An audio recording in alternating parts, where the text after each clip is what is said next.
Hello friends, இது நேத்திக்கான வீடியோவோட continuation vlog தான். ஷீ ஃபுட் வாங்கியிருந்தோம்ல, அதில் என்னென்ன ஐட்டம் சமைச்சிருந்தேன்னா இந்த வீடியோவில் உங்கள் கூட ஷேர் பண்ணியிருக்கேன். ரைஸ்க்கு தேங்காய் சோறு சூஸ் பண்ணியிருந்தேன். ட்ரெடிஷ்னலாக எங்கள் வீடுகளில் எப்படி பண்ணுவாங்களோ அதே மாதிரி தேங்காய் பாலில் வந்து நம்ம எல்லா இன்க்ரீடியண்ட்டோட ரைஸையும் சேர்த்துட்டு தம் பண்ணி இறக்கணுன்னா தேங்காய் சோறு வந்து ரெடி ஆகிடும். இந்த தேங்காய் சோறு வந்து தாளிக்க மாட்டோம். ஸோ இந்த தேங்காய் சோறு வீடியோ தனியாக நான் ஒரு வீடியோவை உங்களுக்கு அப்லோட் பண்ணுறேன்.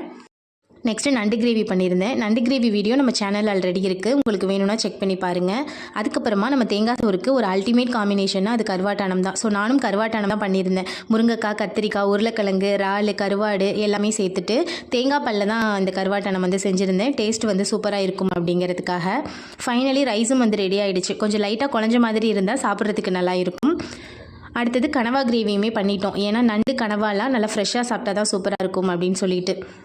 ஸோ மீனை மட்டும்தான் ஸ்டோர் பண்ணியிருந்தோம். தேங்காய் சோறு, கருவாட்டானம், நண்டு கிரேவி, கனவா கிரேவியோட எங்களோட லஞ்சை ஃபினிஷ் பண்ணிட்டோம். தேங்க்ஸ் ஃபார் வாட்சிங்.